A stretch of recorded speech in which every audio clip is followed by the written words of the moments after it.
Have you ever done something kind and then regretted it the same day? You helped someone and they misunderstood you. You gave and they took it for granted.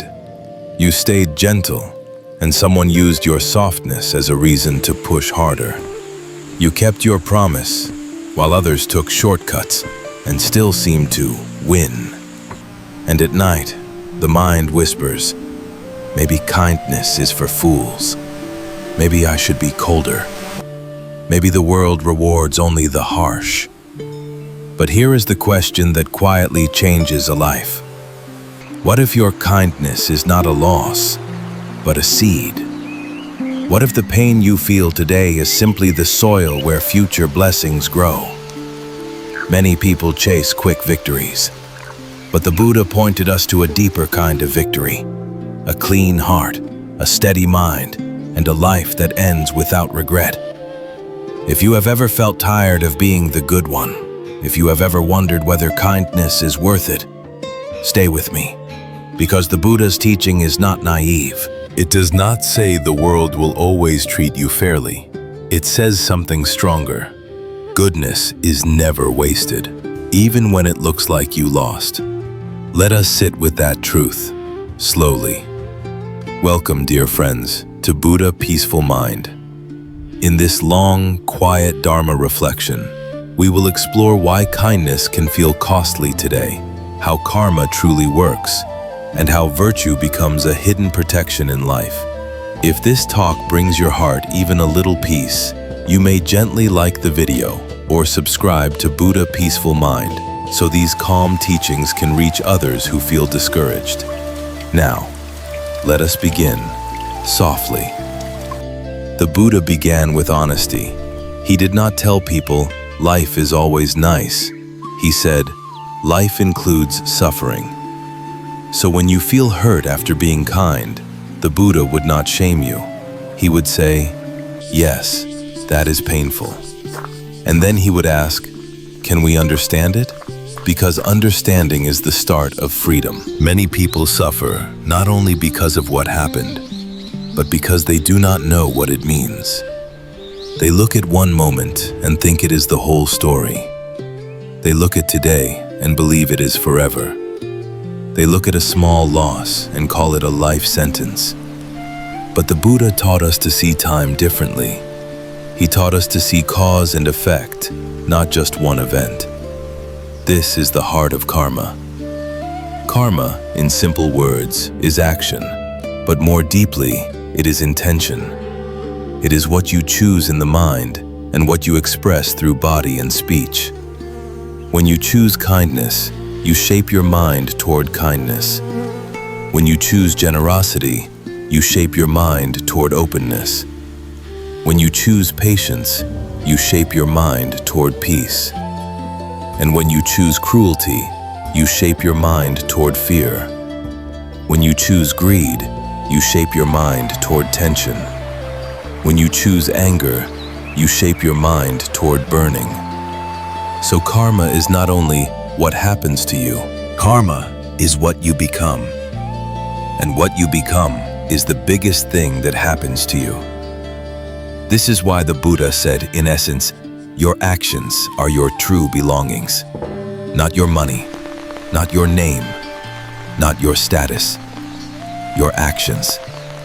Because actions follow the mind like a shadow, and they build your future moment by moment. So if kindness costs you today, it may be because the world is messy. But kindness is still building something inside you, a mind that is safe to live in. And that is priceless. Now, let us look carefully at why kindness can feel like a loss. Sometimes we are kind, but we are secretly waiting for a reward, a thank you, a return favor, a compliment, a proof that we were good. When the reward does not come, the mind feels cheated. This is not evil, it is human. But the Buddha invites us to make kindness purer, so it becomes a source of peace, not a new reason for disappointment. He taught generosity as a training. Give without counting. Help without keeping score. Not because people deserve it, but because your heart deserves to be free. There is a difference between kindness and attachment.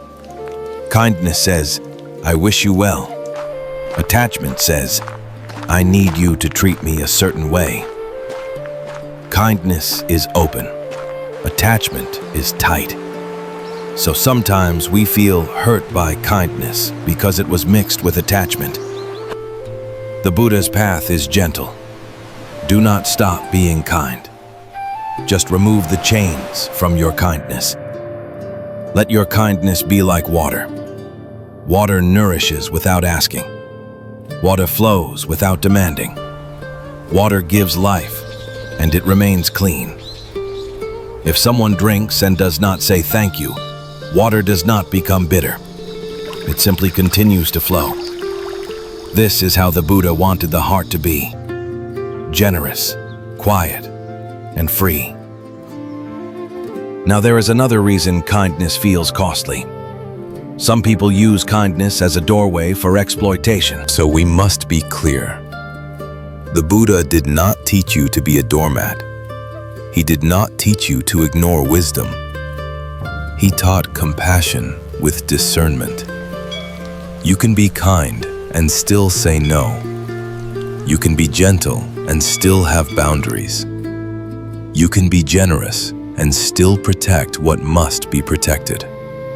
Because real kindness includes kindness to yourself. If you always abandon yourself, that is not the Buddha's way. The Buddha taught the middle way, balance. So the teaching is not, let everyone step on you. The teaching is, do not let the world steal your goodness, and do not let your goodness destroy your life. This is wise kindness, and wise kindness is strong. Now, let us speak about heaven is gentle with the kind-hearted. Different cultures use different words. Some say heaven. Some say the universe. Some say God. In Buddhism, we often speak in the language of cause and effect, merit and karma. The feeling behind the phrase is this: goodness has a protective power, not always immediately, not always in the way the ego wants, but it protects you in the deepest ways. How? First, kindness creates trust. When people know you are sincere, they open their hearts. And when life becomes difficult, open hearts become helping hands. Second, kindness creates peace inside. A kind mind is less tormented. It sleeps better. It breathes deeper. It regrets less. Third, kindness creates clarity. When you are not busy harming, the mind becomes quiet enough to see. And when you can see, you can make better choices. Better choices create better outcomes. Fourth, kindness creates community. No one survives alone. In hard times, relationships matter more than money. And relationships are built by how you treat people, especially when you have nothing to gain. So yes, in a very real sense, the world rewards the kind-hearted. Not because of magic, but because kindness builds conditions for support and peace. And sometimes, the reward is invisible. A door opens at the right time. A person appears when you are desperate. A disaster avoids you by one small change. A sickness is met with unexpected help. A child grows up with a gentle heart because they watched you. Merit works like that, quietly. The Buddha taught that wholesome actions create wholesome results, but the results may ripen later, like fruit on a tree. When you plant a seed today, you do not eat the fruit tonight. You water. You wait. You protect the seed from storms. So if kindness costs you today, do not conclude the seed is useless. It is not ripened yet. And sometimes, the seed ripens inside you first. You become calmer, less afraid, less reactive, more dignified. That inner fruit is already a blessing. Because a mind at peace is worth more than 100 victories. Now, let us talk about the fear that many kind people carry. What if I keep being kind and I keep losing? The Buddha's teaching is not blind optimism. It is wisdom. He would say, be kind, but be mindful. Many people confuse kindness with lack of clarity. But true kindness sees clearly. If a person repeatedly harms you, you can still wish them well without staying close enough to be wounded. This is not hatred. This is wisdom. The Buddha taught the importance of wise companionship. He said that good friends are the whole of the holy life, and bad company can pull you into suffering. So one of the kindest things you can do for your future is to choose your environment. If you are surrounded by people who mock goodness, who use generosity, who enjoy manipulation, you will feel exhausted. But if you are surrounded by people who respect the heart, who value sincerity, who practice gratitude, kindness becomes easier and lighter. So part of building a good destiny is building a good circle. Now, you may ask, how do I know if I should step back from someone? Here are gentle signs. You feel drained every time. You feel anxious before speaking. You feel small, confused, or guilty after helping. Your boundaries are ignored. Your kindness is treated as weakness. In such cases, the Buddha would not say, stay and suffer to be holy. He would say, do not let suffering multiply. You can step back without revenge. You can step back without gossip. You can step back with quiet dignity. You can say, I wish you well, but I cannot continue this pattern. This is not cruel. This is compassionate, because it prevents more harm for both sides.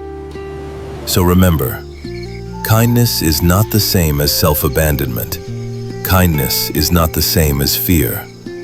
True kindness includes courage. It includes clarity. It includes the strength to protect what is wholesome. A candle protects its flame from the wind, not because it hates the wind, but because the flame is precious. Your goodness is a flame. Protect it and keep it bright. Now let us look at a truth that often comforts the kind-hearted. A person can take your money, but they cannot take your merit. They can misunderstand your intention, but they cannot erase the purity of your heart. They can speak badly about you, but they cannot steal the goodness you planted in your own mind. The Buddha taught that the mind is the forerunner. If the mind is wholesome, even if life is difficult, the heart remains dignified. So your first reward for kindness is not outside, it is inside. But the world often measures reward with money and applause. The Buddha measured reward with peace and freedom. And this is why goodness can feel unfair in the short term. Because you are playing a different game. The world's game is win now, look strong, be feared, be admired, get ahead. The Buddha's game is be free, be peaceful, be harmless, be awake. If you try to judge the Buddha's path with the world's scoreboard, you will feel confused. But if you judge it by the quality of your sleep, the softness of your heart, the steadiness of your mind, the depth of your relationships, you will see the truth clearly. Now, let us bring in another key teaching: impermanence. Even if someone wins unfairly today, their victory is not permanent. Even if someone gets away with harming, their mind still carries the poison of that harm. Even if someone has wealth, they still face aging, illness, and death. The Buddha taught that no one escapes impermanence. So external winds are fragile, but inner virtue is stable. It follows you through changes. It supports you in storms. It gives you strength when the body becomes weak. It gives you comfort when the world becomes uncertain. This is why kind people often have a good, later life. Not always rich, but often peaceful. They may not have the biggest house, but their house feels warm. They may not have the loudest success, but they have genuine love around them. They may not be praised by everyone, but they have a clean conscience. That is a rare treasure. So when you feel kindness is costly, remember, you are building a rare treasure, and rare treasures take time. Now, let us practice something together, because Dharma is not only ideas, it is training. Think of one moment recently when you were kind and it felt like you lost something. Maybe you lost time. Maybe you lost money. Maybe you lost pride. Maybe you lost a chance to win. Now, bring that moment into the mind gently. Not to suffer again, but to understand. Ask yourself, what did I lose, really? Was it something that truly matters? Or was it an image? Was it ego? Was it the need to be seen as superior? Was it the desire to control someone's opinion? Often what we lose is not essential. It is just ego. Now ask a second question. What did my kindness protect? Did it protect a relationship? Did it protect my conscience? Did it protect my calm? Did it protect my future karma? Did it protect my child from seeing anger? Did it protect my own dignity? If you look honestly, you will see. Kindness often protects something deeper than what it costs. Now take a slow breath, and on the exhale, whisper inwardly, my kindness was not wasted. Again, inhale. Exhale. My kindness was not wasted. One more time. My kindness was not wasted. This is not pretending. This is remembering a truth. Now, let us add wisdom. If your kindness was wise, keep it. If your kindness was mixed with fear, correct it. If your kindness was mixed with attachment, purify it. If your kindness was offered to someone who repeatedly harms, create boundaries. In this way, kindness becomes stronger, not smaller. The Buddha's path does not ask you to become less. It asks you to become clearer, and clarity makes kindness unstoppable. Now, if you are listening and you feel this talk is helping, you can quietly support Buddha Peaceful Mind by subscribing so you can return when the heart needs rest. Thank you for walking slowly with me. Let us continue. The Buddha also taught a deep truth about good people. Goodness is not a performance, it is a direction. No one is perfect. Even kind people get tired. Even compassionate people get irritated. Even generous people sometimes regret. So do not turn kindness into a heavy identity. Do not say, I must be kind all the time or I am bad. That is not Dharma. That is pressure. The Buddha's teaching is compassionate. Keep returning. Each moment is a new beginning. If you spoke harshly yesterday, you can speak gently today. If you judged someone this morning, you can practice understanding this afternoon. If you were selfish in one moment, You can be generous in the next. This is the freedom of the present moment. Now, another important teaching. Why do unkind people sometimes seem to succeed? Because some results are from past causes, and some causes have not ripened yet. A person may be enjoying the fruit of past generosity while currently being greedy, and later the greed will ripen into suffering. Another person may be suffering the fruit of past actions while currently being kind, and later the kindness will ripen into blessings.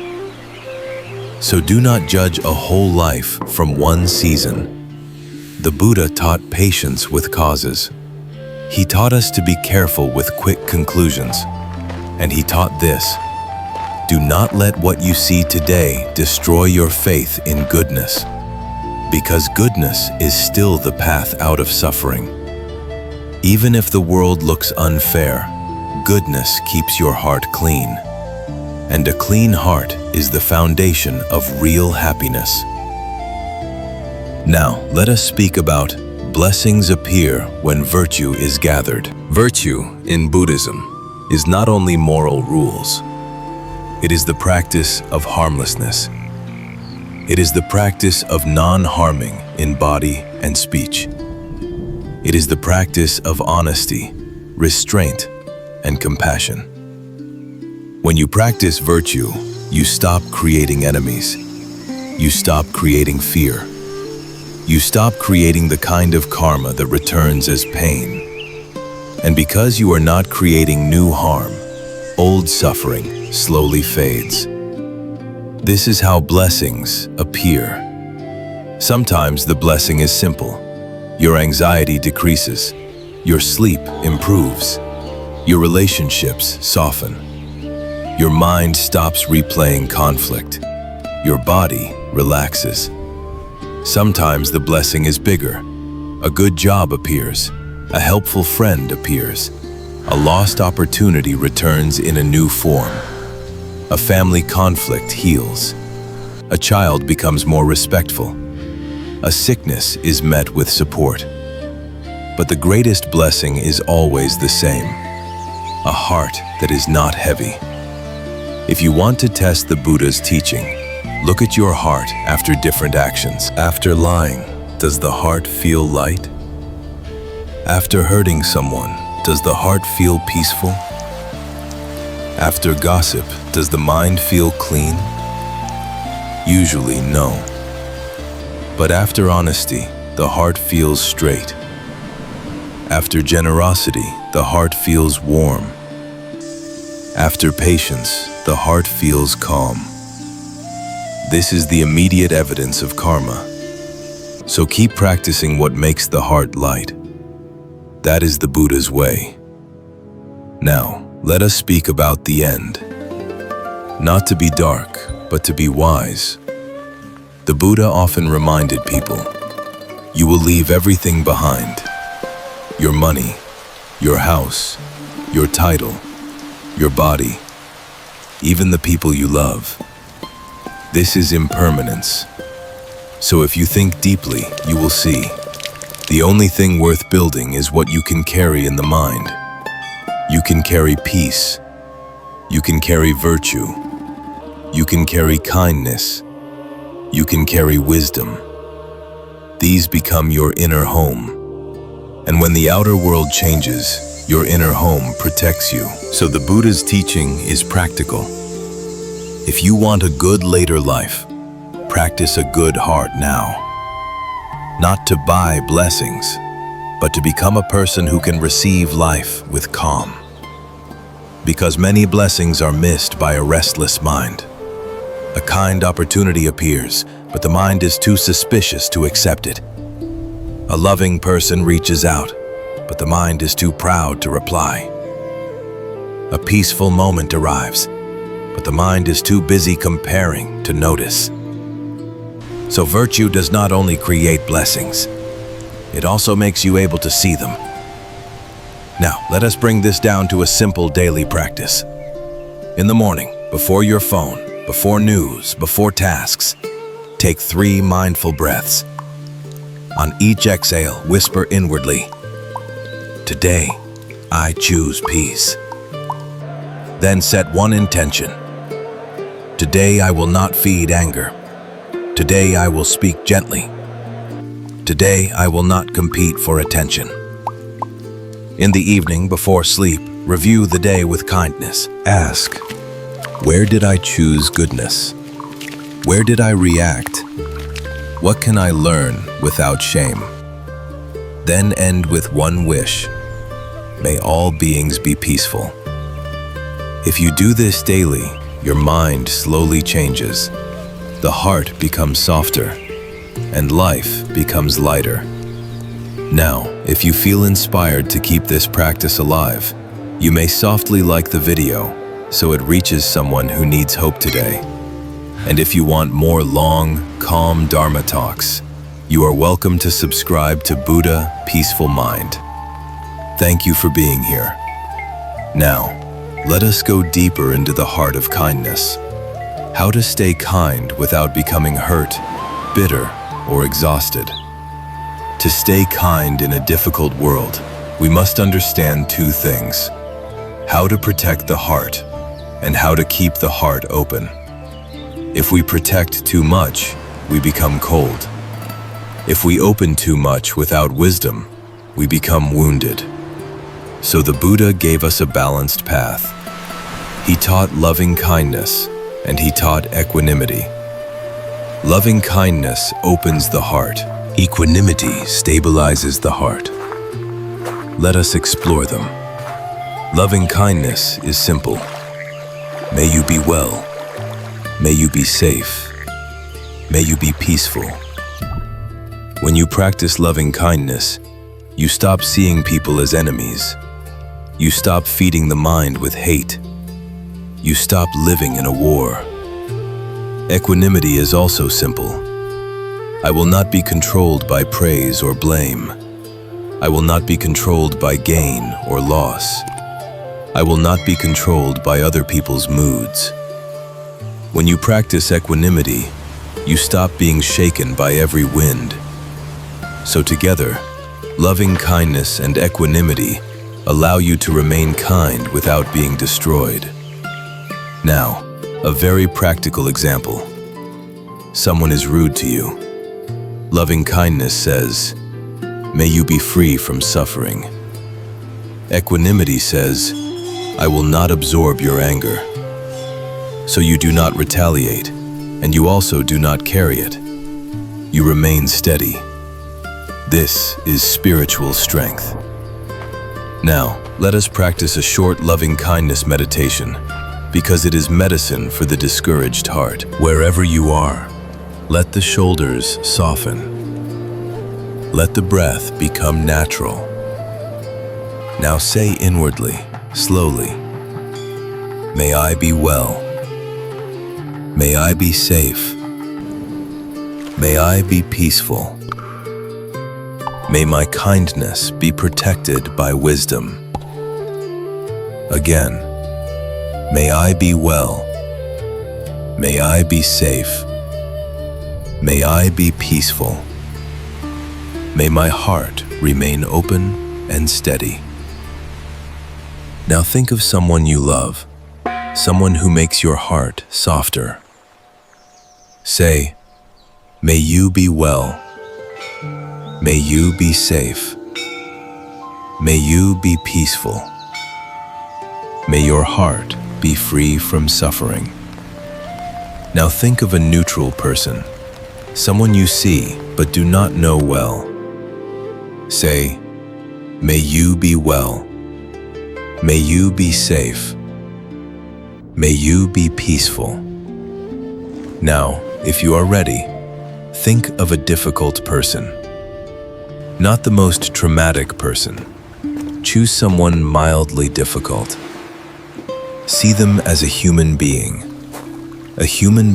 who also wants happiness, a human being who also fears pain.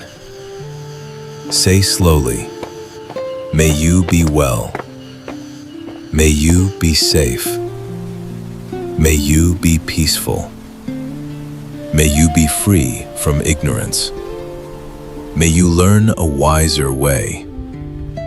May you not create more harm. If resistance arises, that is normal. Return to the breath. Repeat gently. Now widen your heart. Imagine your city, your country, the whole world. Say, may all beings be safe. May all beings be well. May all beings be peaceful. May all beings be free from hatred. May all beings awaken. Stay with the breath for a few moments. Feel the softness in the chest. Feel the calm in the face. This practice is not only spiritual, it is psychological training. It teaches the mind a new habit, a habit of goodwill. And goodwill is the opposite of bitterness. When goodwill grows, resentment shrinks. Now, let us continue slowly and speak about the most difficult part, when kindness meets betrayal. Sometimes kindness meets betrayal, and betrayal can make the heart bitter. The Buddha understood this pain. He saw how humans harm each other. He saw how trust can be broken. He saw how good intentions can be mocked. So what did he teach?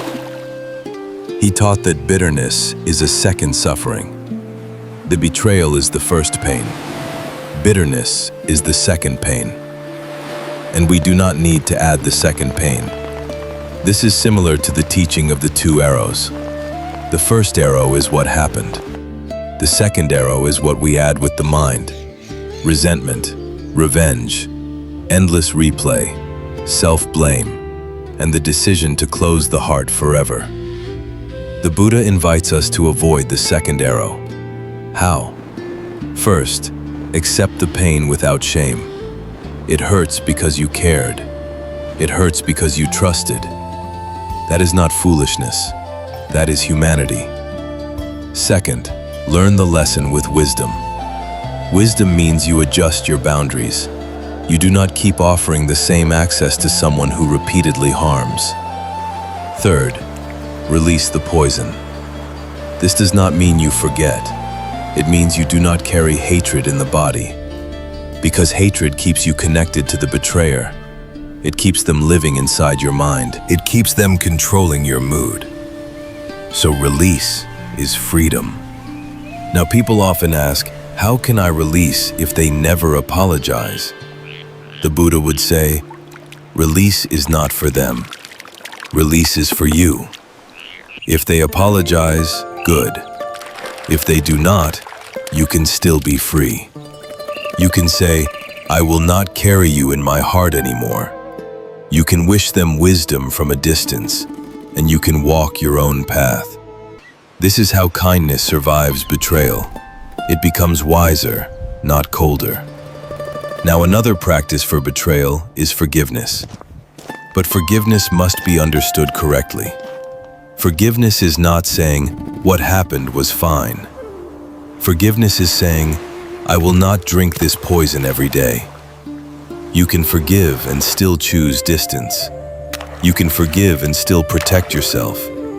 This is mature forgiveness. Now let us do a simple forgiveness practice. Bring to mind a situation that still hurts. Do not overwhelm yourself. Just touch it lightly. Now breathe and say inwardly, I acknowledge this pain. I do not deny it. I do not feed it. May I be free from this burden.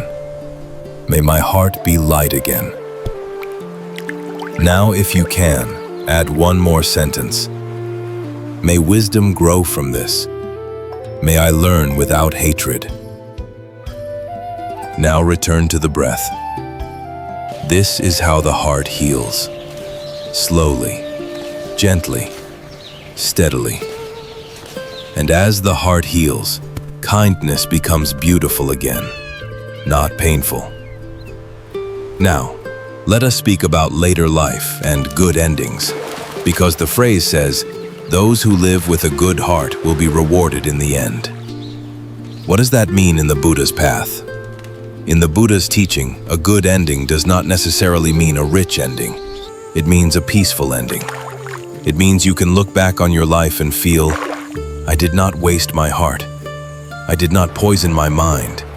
I did not destroy relationships for pride. I did what I could to live with compassion. This kind of ending is rare, and it is deeply beautiful. Many people reach old age with money, but with loneliness. With success, but with regret. With a big house, but a cold home. And why? Because they sacrificed the heart for external wins. The Buddha said, in essence, a mind filled with greed and hatred is already suffering, even if it looks successful. So good later life is built by inner qualities: gratitude, generosity, humility, patience, truthfulness, and compassion. These qualities attract good conditions: people who trust you, children who respect you, friends who stay, a community that supports you. And even if conditions are hard, these qualities make the heart strong enough to face them. So the phrase, "kind people have a good ending," is not a promise of luxury. It is a promise of dignity. A dignified heart is the greatest wealth. Now, if you want to see this teaching clearly, observe elders around you. Some elders are gentle. They smile easily. They are thankful. They have a calm presence. Even if they have little money, people like to visit them. Children and grandchildren feel safe around them. Other elders are bitter. They complain constantly. They blame everyone. They demand respect through fear. Even if they have money, people avoid them. The house is quiet, but not peaceful. Just empty.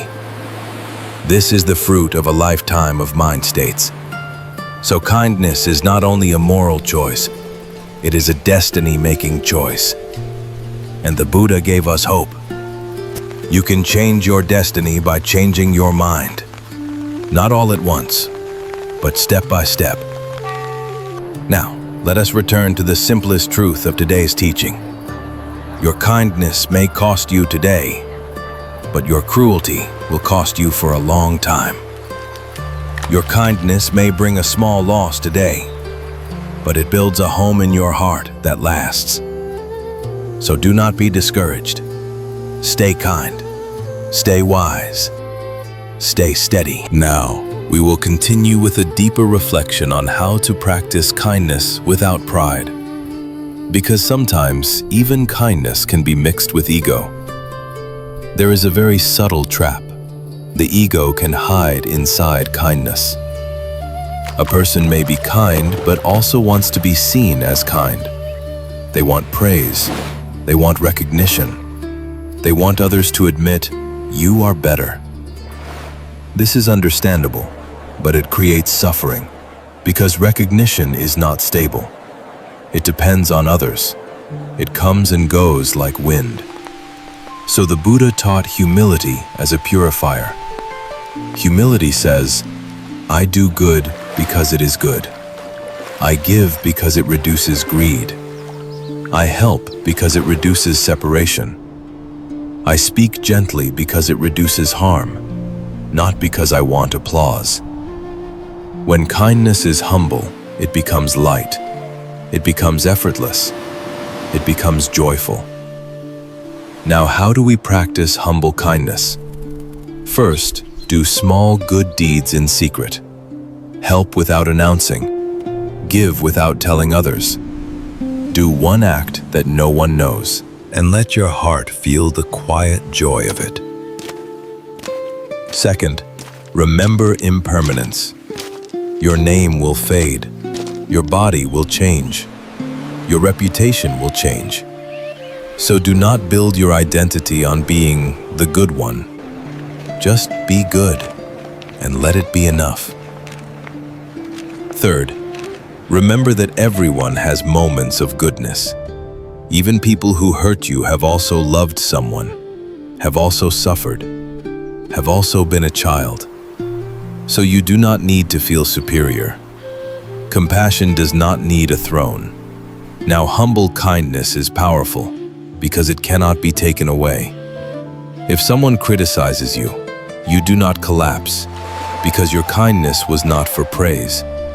If someone ignores you, you do not become bitter because your kindness was not a transaction. If someone uses you, you can adjust boundaries without losing your goodness. This is stable kindness. Now let us talk about merit again, because merit is often misunderstood. Merit is not a spiritual currency to buy luck. Merit is the natural brightness of a wholesome mind. It creates conditions of support because it creates trust, peace, and wise choices. So if you want good fortune, do not obsess over fortune. Obsess over the heart. Practice honesty. Practice generosity. Practice patience. Practice mindful speech. Practice harmlessness. The heart will become bright, and a bright heart attracts bright conditions. This is the Buddha's quiet promise. If you purify the causes, the results will purify themselves. Now, let us go deeper into daily life and talk about simple moments where kindness creates big karma. A single moment can create a long destiny. The Buddha taught that the mind is shaped by repeated moments. So do not underestimate small choices. A small lie today makes lying easier tomorrow. A small act of cruelty today makes cruelty easier tomorrow. A small gossip today makes gossip a habit. A small insult today makes harshness normal, but the opposite is also true. A small act of patience today makes patience easier tomorrow. A small act of generosity today makes giving natural tomorrow. A small act of truth today makes the heart straight tomorrow. A small act of forgiveness today makes peace possible tomorrow. This is karma in real time. Now let us look at 3 common situations. First, when someone is slow. A slow cashier. A slow driver. A slow family member. The mind becomes irritated. It wants to control the world. Kindness says, I will not punish them with my mood. Patience says, I will not poison my breath. Mindfulness says, this is a moment to train. Second, when someone disagrees. Maybe your partner disagrees. Maybe your colleague disagrees. The ego wants to win. Kindness says, I can listen without losing myself. Wisdom says, I can speak truth without harshness. Equanimity says, I do not need to be right to be whole. Third, when you feel unappreciated. You help at home, you work hard. No one notices. The mind becomes resentful. Kindness says, I will not turn my good deed into anger. Wisdom says, I can communicate needs calmly. Humility says, not every good deed needs applause. These are daily trainings, and daily trainings create a peaceful destiny. Now, another important daily practice, protecting speech. The Buddha taught that speech can be like honey or poison. A kind sentence can heal a wound. A harsh sentence can create a wound that lasts years. So if you want to live with blessings, train speech. Before speaking, ask, is it true? Is it kind? Is it useful? Is it the right time? If it is not, endure the temptation to speak. Sometimes the most awakened response is silence. Silence is not defeat. Silence can be wisdom. So yes, small kindness is powerful. Now, we will add a few deeper teachings that help kindness stay strong in the modern world. And then we will close with a calm, long reflection. There is a story that carries this teaching in a simple way. A man once came to the Buddha with anger. He spoke harshly. He tried to shame him. He wanted a reaction. But the Buddha remained calm. He listened without hatred. When the man finished, the Buddha asked gently, "If someone offers you a gift and you do not accept it, to whom does the gift belong?" The man answered, "It still belongs to the one who offered it." The Buddha then showed the point. In the same way, I do not accept your anger, so it stays with you. This teaching is like a lamp in daily life. Anger is an offering. Insults are an offering. Cruelty is an offering. You do not have to accept the gift. When someone throws anger at you, they are trying to place it in your heart. They want you to carry their suffering. They want to share their heat with your mind. But you can refuse. How? By breathing. By remembering this is their mind state. By not replying from fire. By not letting your face become their mirror. This does not mean you become cold. It means you become free. You can respond wisely, with boundaries, with truth, with calm, without swallowing the poison. So when you feel kindness is costly, remember this story. Sometimes the true kindness is refusing to accept the gift of anger, so you do not create more anger in the world. That refusal is virtue. That refusal is protection. That refusal is peace. The Buddha also offered a teaching that explains suffering clearly. It is called the teaching of the two arrows. He said, in essence, when something painful happens, it is like being hit by an arrow. That first arrow is unavoidable in human life. A harsh word, a disappointment, a loss, a sickness, a mistake, a misunderstanding. But then many people shoot themselves with a second arrow. The second arrow is the mind's reaction. I can't believe this happened. This is unbearable. They always do this to me. I must prove myself. I must pay them back. I will never forgive. The first arrow is pain. The second arrow is suffering. Patience, kindness, and mindfulness are the practice of not firing the second arrow. So if you were kind today and someone hurt you, yes, pain may arise. That is the first arrow. But you can choose not to add hatred. You can choose not to add revenge. You can choose not to build a prison in your mind. You can say, pain is here, but I will not add poison. Over time, this becomes a quiet strength. The strength to stay gentle even when the world is sharp. This is not weakness. This is mastery of the mind. Now let us speak about the winds that blow through every human life. The Buddha described 8 worldly winds: gain and loss, praise and blame, fame and disrepute, pleasure and pain. These winds blow on everyone. No one escapes.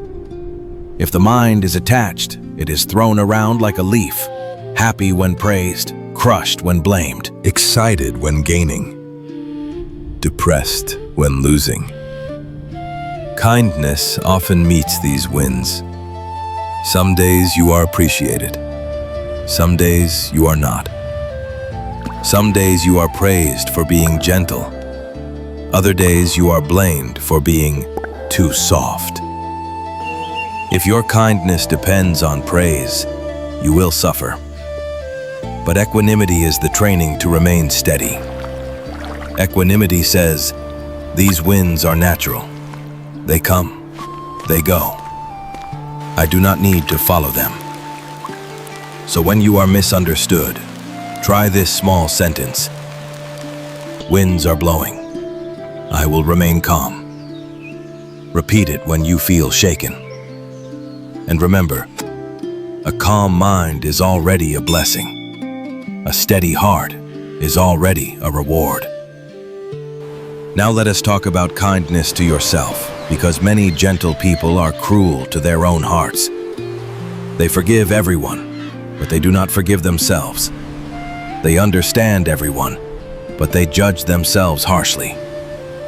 They speak softly to others, but they speak with violence inside their own mind. This inner harshness slowly drains life. The Buddha's teaching of compassion includes you. If you want a peaceful destiny, start with the way you speak to yourself. When you make a mistake, instead of saying, I'm useless, say, I'm learning. When you feel weak, instead of saying, I should be stronger, say, I need rest and care. This is not laziness. This is wisdom. If your kindness costs you today, do not add a second cost by blaming yourself. Do not say, I should not have been kind. Say instead, my heart chose goodness. Now I will add wisdom. Kindness plus wisdom is the Buddha's path. Generosity is one of the fastest ways to transform the feeling of scarcity and competition. When you give, even a little, you train the mind to trust. You train the mind to feel abundance. You train the mind to stop gripping. This is why the Buddha praised giving. Not because giving makes you poor, but because giving makes the heart rich. There are many kinds of giving. You can give material support. You can give time.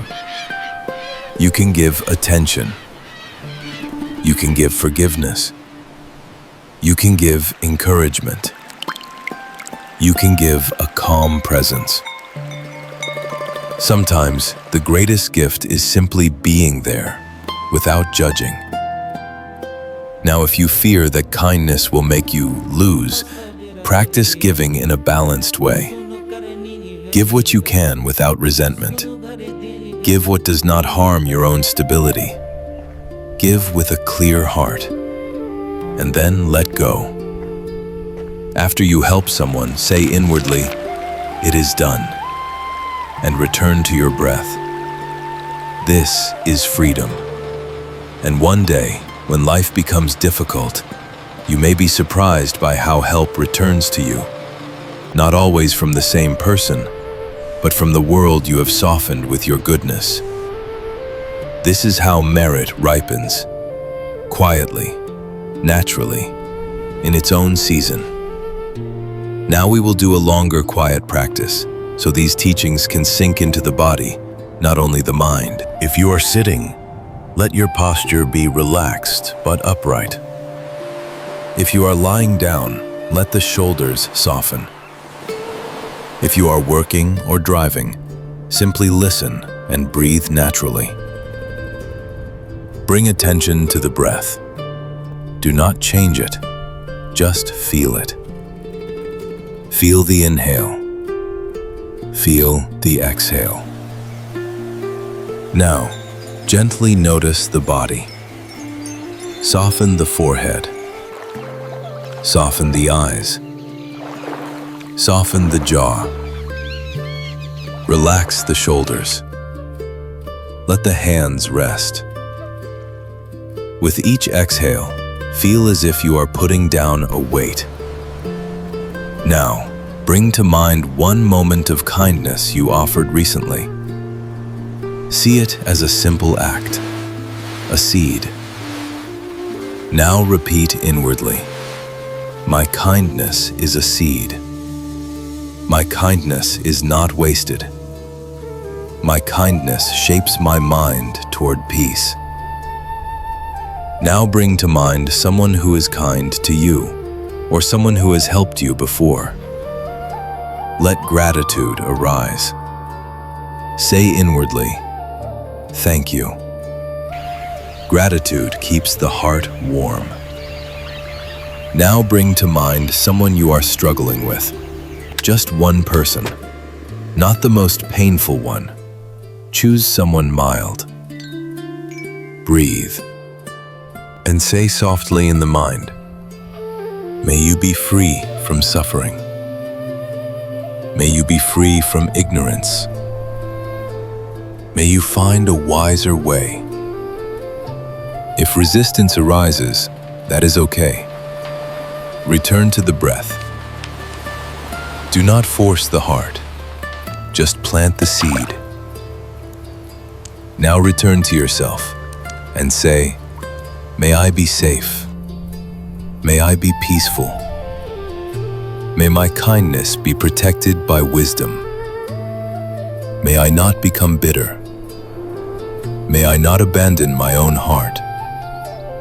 Now widen the wish. May all beings be safe. May all beings be peaceful. May kindness grow in the world. May virtue bring blessings. May hearts become light. Stay with the breath for a few more moments and remember this gentle truth. Your kindness may cost you today, but when virtue is gathered, blessings appear. Those who live with a good heart walk toward a peaceful destiny. May you be peaceful. May you be free. Now, let us speak about speech, because kindness often fails or succeeds through words. The Buddha taught right speech, speech that is truthful, speech that is gentle, speech that is beneficial, speech that is timely. Most suffering in relationships comes from speech spoken too quickly, speech spoken to win, speech spoken to punish. So if you want to protect your karma, protect your mouth. Before you speak, ask, is it true? Is it kind? Is it useful? Is it the right time? If you cannot answer yes, delay your words. Delay is not weakness. Delay is wisdom. And in today's world, there is a new place where karma is created every day. The phone, the comments section, the private message, the online argument. Online, people say things they would never say face to face. They throw anger like stones. They feel powerful behind a screen. But the Buddha's teaching still applies. Do not accept the gift of anger, and do not become a person who throws it. If you feel the urge to reply sharply, pause. Take one breath. Ask yourself, will this sentence create peace or create heat? Sometimes the most powerful reply is no reply. Sometimes the most compassionate act is to leave the fight. Because your peace is worth more than winning a comment thread. Your mind is worth more than proving a point. So if you want to gather virtue in modern life, practice right speech online and offline. This simple training can change your whole destiny. Now, let us talk about patience, Khanti. In Buddhism, patience is not passive. Patience is power. Patience means, I will not let my anger lead my life. I will not let my pride write my words. I will not let a small moment destroy a long relationship. Patience is the strength to stay human when the world invites you to become cruel. There are 3 kinds of patience we can practice. The first is patience with people. People are imperfect. They are slow. They are emotional. They make mistakes. If you expect perfection, you will suffer constantly. So patience with people is compassion. It is the recognition they are learning, just like me. The second is patience with pain. The body hurts. Life changes. Plans break. Loss happens. Patience with pain is not pretending it does not hurt. It is breathing with it and not adding hatred. The third is patience with time. Some blessings take time. Some healing takes time. Some karma ripens slowly. Patience with time is faith in cause and effect. So when kindness feels costly today, practice patience with time. Say softly, let it ripen. Your job is not to control the harvest. Your job is to plant good seeds and protect the mind from bitterness. This is the Buddha's quiet strength. And now, one more contemplation, one that the Buddha used to awaken the heart, the contemplation of death. This is not meant to frighten you. It is meant to make you honest. One day, you will die. One day, everyone you know will die. Everything you are competing for will be left behind. So ask yourself, gently, is this argument worth it? Is this pride worth it? Is this coldness worth it? When you remember death, the heart becomes simpler. It stops chasing small victories. It starts valuing what is real. Love, forgiveness, peace, virtue, and the chance to leave this world without regret. The Buddha taught that a good life is a life you can release. So build a heart that is easy to release. A heart not full of grudges. A heart not full of cruelty. A heart not full of shame. When you practice kindness, you are preparing for a peaceful mind at the end of life. That is why the Buddha valued virtue so deeply. Not because he wanted you to be nice, because he wanted you to be free. So live today as if it matters. Speak gently while you still can. Forgive while you still can. Appreciate people while they are still here. This is wisdom. This is the path of a good heart. Before we close, let us speak about contentment. Because contentment protects kindness. Many people become unkind not because they are evil, but because they feel they are behind. They feel less than others. They feel they must compete to survive. Contentment is the medicine. Contentment does not mean you stop improving. It means you stop comparing your worth. It means you understand, I can grow without hatred. I can succeed without stepping on people. I can protect my family without poisoning my heart. When the mind is content, it does not need to prove itself all the time. And when the mind does not need to prove itself, kindness becomes natural again. So how do we practice contentment?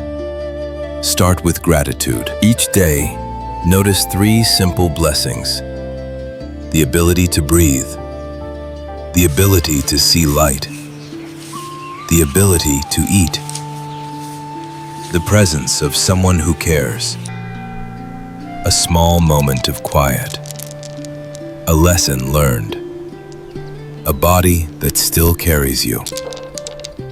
Gratitude is not denial of pain. It is the recognition that life still has gifts, even inside difficulty. And gratitude changes the mind's habit.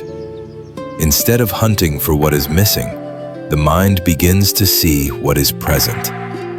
This reduces greed. This reduces jealousy. This reduces the urge to compete. Now, let us do a short gratitude and contentment practice together.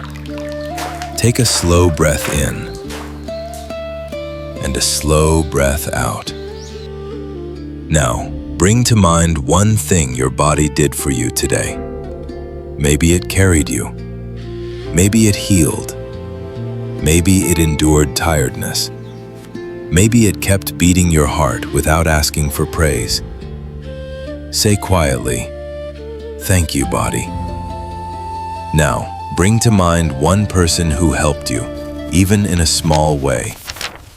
A driver who slowed down. A friend who replied. A family member who cooked. A stranger who held a door. Say quietly, "Thank you." Now, bring to mind one lesson you learned through difficulty. Maybe pain taught you boundaries. Maybe disappointment taught you patience. Maybe loss taught you love. Say quietly, "Thank you for the lesson." Now, let the mind rest for a moment in what is enough. Contentment is enough. Not perfect, not always easy, but enough to practice goodness today. Now, let us add one more practice that keeps the mind steady. Walking meditation, if you are able. If you are sitting now, you can imagine it. If you are walking already, you can do it in real time. Feel one step. Heel touches the ground. Foot rests. Toes lift. The next step. With each step, say inwardly, "Here. Now. Here. Now." The mind will try to run into stories about unfairness, about the past, about the future. Each time you notice, return. Here. Now. This is how we stop suffering from thoughts. We return to the body. We return to the present moment.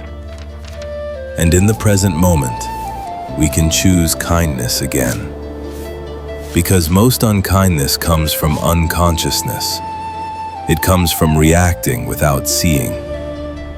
So mindfulness is the soil for kindness.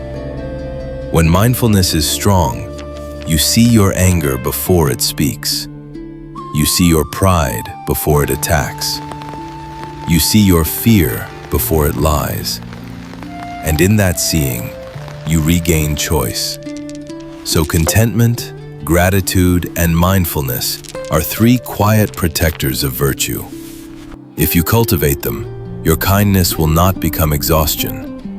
It will become your natural way of being. Now, let us return to the closing reflections and end this talk with a calm heart. Many people misunderstand reward. They think reward means the world will always give you what you want. But the Buddha taught that desire itself creates suffering. So the biggest reward is not getting everything you want. The biggest reward is wanting less and being at peace with what is. So when we say, kind people will be rewarded, we must understand in a Buddha-like way. The reward is not always money. The reward is a mind that is not tortured. The reward is a conscience that is clean. The reward is relationships that are safe. The reward is a heart that can sleep. These rewards are real, and they often arrive quietly. Now some people ask, if kindness is so powerful, why do kind people still suffer? Because the world is complex. Because old karma may still ripen. Because illness can happen. Because loss happens to everyone. But kindness changes the way you suffer. A cruel person suffers and becomes more cruel. A kind person suffers and can still remain kind. And that is the difference between hell and peace. The Buddha did not promise a life without pain. He promised a path out of suffering. And suffering in Buddhism is the extra pain created by clinging, by hatred, and by ignorance. So kindness reduces suffering because it reduces hatred. It reduces the second arrow. It reduces the poison we add to pain. A kind person may cry, but they do not become a monster. A kind person may fall, but they do not destroy everyone around them. A kind person may lose, but they do not lose their heart. This is the highest victory. Now here is a gentle truth. If your kindness is taken advantage of, it does not mean kindness is wrong. It means you need wisdom. So do not throw away your kindness. Strengthen it with wisdom. Think of a river. If the river has no banks, it floods and destroys. But if it has strong banks, it flows beautifully and nourishes everything. Wisdom is the bank. Kindness is the water. So build good boundaries. Choose where your energy flows. Say yes to what is wholesome. Say no to what is harmful. And keep the heart open. This is the Buddha's balance. Now, wherever you are, take a slow breath. Feel the air enter. Feel it leave. Repeat inwardly. My kindness may cost me today, but it protects my heart for a lifetime. My kindness may not be praised, but it purifies my mind. My kindness may not win every moment, but it builds a peaceful destiny. I will be kind, and I will be wise. I will give, and I will have boundaries. I will help, and I will not poison myself with resentment. I will trust cause and effect. I will trust the quiet ripening of virtue. Send this wish to yourself. May I be steady. May I be gentle. May I be protected by wisdom. May I never abandon my own heart. Send this wish to others. May all kind hearts be supported. May all beings be free from suffering. May blessings arise from virtue. May peace grow in the world. Goodness is never wasted. May you be peaceful. May you be free.